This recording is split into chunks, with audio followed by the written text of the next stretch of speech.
बिस्मिल्लाहिर्रहमानिर्रहीम। अस्सलाम वालेकुम। दावत नूर में आपको एक बार फिर से खुशामदीद कहती हूँ। जी, आज आपके लिए बहुत ही यूनिक और स्पेशल किस्म के स्वीट की रेसिपी लेकर आई हूँ, जो कि है नवाबी सिवैया। ये बहुत ही ज्यादा डिफरेंट रेसिपी है और डेजर्ट में ये आपको बहुत ही ज्यादा लाजवाब इसका मुनफरिद लुक होता है। इसका टेस्ट भी बहुत ज्यादा स्पेशल होता है और कमिंग ईद के लिहाज से अगर आप इसे बनाएंगे तो बिलीव मी हर कोई आपकी तारीफ करेगा और आपसे रेसिपी जरूर लेगा, क्योंकि ये बहुत ही ज्यादा स्पेशल है।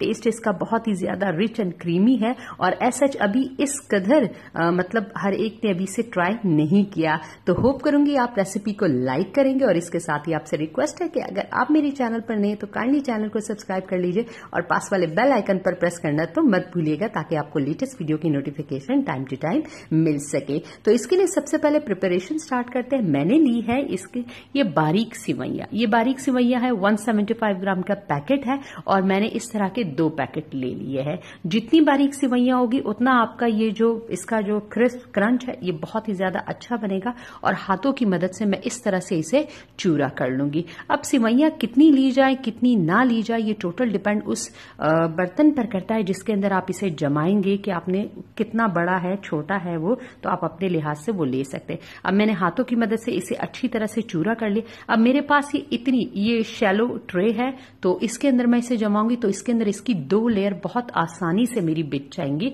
तो मैंने उसी लिहाज से लिया। बाकी आप अपना अंदाजा कर लीजिएगा।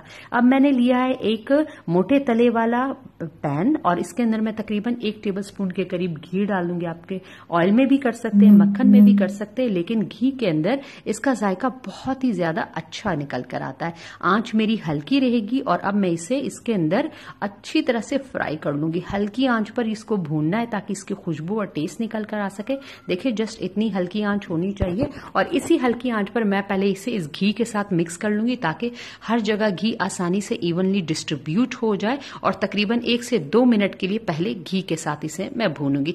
इस भूनने में इसका ये जो इसके अंदर जो अपना कच्चा टेस्ट होता है वो खत्म हो जाएगा और ये क्रिस्प और क्रंची हो जाएंगी। तो जब आप इसे इस कस्टर्ड के साथ लेंगे तो ये बहुत ज्यादा अमेजिंग लगेगी। अब मैंने घर की नॉर्मल चीनी ली, उसे मिक्सी में मैंने पीस लिया है और 4 टेबलस्पून के करीब मैं इसके अंदर ये पिसी हुई चीनी डाल दूंगी। आप आम ग्रेनुलेटेड चीनी भी डाल सकते हैं, कोई इशू नहीं है, लेकिन फिर वो आपको भूनने में उसका दाना पिघलाने में टाइम बहुत लग जाएगा और पिसी हुआ का दाना जल्दी हो जाएगा तो आपका काम फटाफट हो जाएगा। और इसी के साथ मैंने इसके अंदर 4 से 5 टेबलस्पून के करीब मिल्क पाउडर डाल दिया। ये चीनी, मिल्क पाउडर और 1 चुटकी ऑप्शनल है, इसके अंदर फूड कलर येलो में डाल रही हूं। डालना चाहे तो डाल दीजिए वरना स्किप कर सकते, कलर अच्छा आ जाएगा इससे। और अब मैं इसे मिक्स करूंगी तो ये बहुत ही ज्यादा इससे जबरदस्त टेस्ट देगा, मीठा मीठा सा क्रंच होगा इसका और मिल्क पाउडर के साथ इसका जायका और भी ज्यादा रिच हो जाएगा। अब मैं तकरीबन 5 से 6 मिनट के लिए हल्की आंच पर इसे इस तरह से भूनती जाऊंगी। पहले देखिए ये अलग अलग जो है ना बिखर रही थी, अब ये जुड़ रही है तो मतलब चीनी इसके अंदर डिजोल्व हो चुकी है और ये देखिए इस तरह से जब मैं प्रेस कर रही हूं तो आपस में जुड़ रही। तो ये राइट पॉइंट है कि आपकी जो सिवैया है वो अच्छी तरह से भुन चुकी है। अब मैंने उसे ठंडा करके एक साइड पे रख दूंगी और 1 लीटर दूध लिया उसे उबलने के लिए रख दूंगी। 4 छोटी हरी इलायचियां मैंने ली, उनके मुंह खोल लिए हैं और वो डाल दिए ताकि अच्छी खुशबू आ सके इसके अंदर। 2 टेबलस्पून इसके अंदर कस्टर्ड पाउडर लिया, 2 टेबलस्पून कॉर्नफ्लावर लिया। आप अगर चाहे तो सारा कस्टर्ड पाउडर भी ले सकते हैं। अलग से थोड़ा सा दूध लिया। अब इस कस्टर्ड पाउडर को और कॉर्नफ्लावर को टोटल 4 टेबलस्पून है और इस मिल्क के अंदर मैं इसे डिजोल्व कर दूंगी। 1/2 कप चीनी है, 1/2 कप के करीब मैंने मिल्क पाउडर इसके अंदर डाल दिया है। मिल्क पाउडर की मदद से आपका दूध बहुत ज्यादा रिच और क्रीमी हो जाएगा तो कस्टर्ड बहुत ही जबरदस्त प्रिपेयर होगा। और इलायचियां इसलिए डाली है कि नवाबी सिवैया है तो खुशबूदार तो होनी ही चाहिए, तो इसका टेस्ट जबरदस्त हो जाएगा इस वजह से। अब मैंने कस्टर्ड पाउडर को दूध में डिजोल्व कर लिया। आहिस्ता आहिस्ता से उबले हुए दूध में अब मैं इसे डालना शामिल कर दूंगी। आहिस्ता इसलिए डालना है क्योंकि फिर आपका ये जो मिक्सचर है ये लम्प फ्री प्रिपेयर होगा। कस्टर्ड के जो है ना लम्प्स इसके अंदर क्रिएट नहीं होंगे और मुझे इसको इतना थिक करना है कि जो मेरी बैक ऑफ द स्पून है ये कवर हो सके। मतलब जब ये हम इसे इस अपनी बेकिंग ट्रे में डालेंगे तो ये अपनी शेप पकड़ सके ताकि फिर इसके टुकड़े सही निकल सके। अब मैंने जितना भी दूध था और ये कस्टर्ड पाउडर था ये सब का सब मैंने इसके अंदर शामिल कर दिया और देखिए कितना थिक कस्टर्ड प्रिपेयर हुआ। अब 4 से 5 मिनट के लिए हल्की आंच पर मैंने इसे पकाया और ये जबरदस्त किस्म का थिक हो गया। अब जितनी भी इलायचियां मेरी है मैं वो स्पून की मदद से निकाल निकाल लूंगी, क्योंकि मेरे घर में किसी को भी स्वीट में इलायची जब आती है तो बिल्कुल पसंद नहीं होती, इसलिए मैं अभी तमाम की तमाम अच्छी तरह से निकाल लूंगी। और कस्टर्ड की आंच अब इसके बाद मैं बंद कर दूंगी और थोड़ी देर के लिए चम्मच से इसे मुसलसल फिर मैं हिलाऊंगी ताकि इसकी एक्स्ट्रा हीट निकल जाए, ये थोड़ा सा ठंडा ठंडा सा हो जाए। मुकम्मल ठंडा तो नहीं होगा, लेकिन बहुत ज्यादा हीट इसकी, मैं इसे 2 से 3 मिनट इस तरह से स्पून हिलाती रहूंगी और ये इसकी हीट निकल जाएगी। अब मैंने अपनी बेकिंग ट्रे ले ली है, जिसमें भी आप जमाना चाहे, टोटल आपके ऊपर, आप इसे इंडिविजुअल कप में भी जमा सकते हैं, मेरी तरह इस तरह एक ट्रे में भी जमा सकते हैं, मैं आपको दोनों करके बता दूंगी। अब एक लेयर मैं लूंगी जो सिवैया मैंने फ्राई की हुई थी उसकी, और इस तरह से मैं एक इसकी ना बहुत ज्यादा थिन ना थिक, एक इवन सी इसकी लेयर मैं बिछा लूंगी और बैक ऑफ द ग्लास में इसको इस तरह से दबाऊंगी।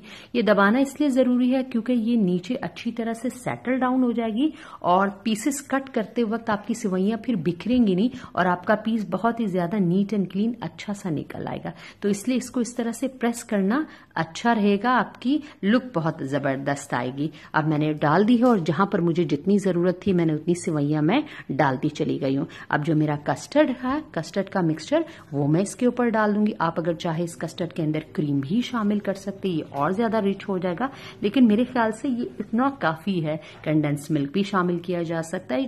डेजर्ट में आप अपने लिहाज से जो है ना इनोवेशन कर सकते हैं। अब इस तरह से मैं इसको थोड़ी देर के लिए रहने दूंगी, जस्ट 5 मिनट के लिए, फिर सेकंड लेयर बनाऊंगी ताकि ये अपनी एक शेप पकड़ ले, सिवैयां इसके अंदर ना जाए। काफी मिक्सचर थिक नहीं जाएंगी, लेकिन फिर भी मैं आपको एहतियाती तौर पे बता रही हूँ। और अब 5 मिनट के बाद से अब मैं अपनी सेकंड लेयर इसके ऊपर बिछाना स्टार्ट कर रही हूँ और यूं हाथों की मदद से थोड़ा थोड़ा करके हर जगह जहां पर मुझे जगह नजर आती जाएगी मैं कस्टर्ड को फुली कवर्ड कर दूंगी और इसकी एक लेयर बन जाएगी और ये बिल्कुल एक फर्म शक्ल अपनी पकड़ लेगा। इस तरह से आहिस्ता आहिस्ता से जहां जहां जगह मिल रही है आप डाल दीजिए। इसके साथ ही मैं आपसे रिक्वेस्ट करूंगी कि अगर आपको मेरी रेसिपीज अच्छी लगती है तो अपने फ्रेंड्स एंड फैमिली मेंबर्स के साथ, जिन्हें भी जबरदस्त और यूनिक किस्म के मीठे बनाने का शौक है, तो उनके साथ जरूर शेयर किया करें। और ये रेसिपी वैसे भी बहुत यूनिक है, बहुत कम लोगों ने शायद इसे अब तक ट्राई किया हुआ होगा। और अब मैं रबर स्पैचुला की मदद से इस तरह से अपनी सेवइयों को इवनली हर जगह, ताकि ये भी अपनी शेप फर्म कर ले, क्योंकि अगर आपको हद नीटनेस चाहिए अपनी चीजों में तो फिर ये छोटे छोटे स्टेप आपको करने पड़ेंगे।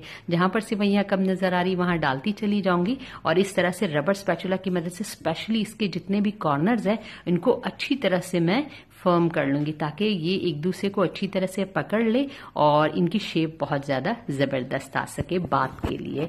और अब मेरे ख्याल से ये परफेक्ट हो चुका है इस स्टेज के ऊपर। अब मैं इसके लिए एक शीरा सा मैंने प्रिपेयर किया। मैंने लिया है तकरीबन 2 टेबलस्पून के करीब शहद, 1 टेबलस्पून इसके अंदर पानी डाला और पिंच फूड कलर इसके अंदर डाल दिया है और ये शीरा इसके ऊपर, ये टोटली मेरी अपनी इनोवेशन है, मैं इसके ऊपर डाल रही हूँ। इसकी वजह से फिर इसका ये क्रंच और टेस्टी हो जाएगा और लुक भी बहुत ज्यादा जबरदस्त आएगी। तो ये शहद का शीरा मैंने इसके ऊपर डाल दिया। आप चाहे तो चीनी का भी डाल सकते हैं। ये थोड़े से कटे हुए बादाम है, ये मैं डाल सकती हूँ। और अगर आप चाहे तो ये शीरे वाला पार्ट टोटली स्किप भी कर सकते हैं इसके ऊपर से, लेकिन अगर करेंगे तो अच्छा लगेगा। और ये थोड़े से पिस्ते मैं डाल रही हूँ। ड्राई फ्रूट आपके ऊपर है, आप जो डालना चाहे, जिस तरह से आपको अच्छा लगे आप इसके ऊपर डाल दीजिए। और अब ये मैंने इसको प्रिपेयर कर लिया है और इस तरह इंडिविजुअल अब मैंने इसे पहले फ्रिज में रखा, 5 से 6 घंटे अच्छी तरह से ठंडा किया और ये जबरदस्त किस्म का मेरी नवाबी सिवइयों का जो है ना अब डेजर्ट रेडी है। तो होप करूंगी आप लोगों ने अब तक लाइक के बटन पर प्रेस कर दिया होगा और अगर मेरे चैनल पर नए तो हम्बल रिक्वेस्ट है बगैर सब्सक्राइब किए मत जाइएगा।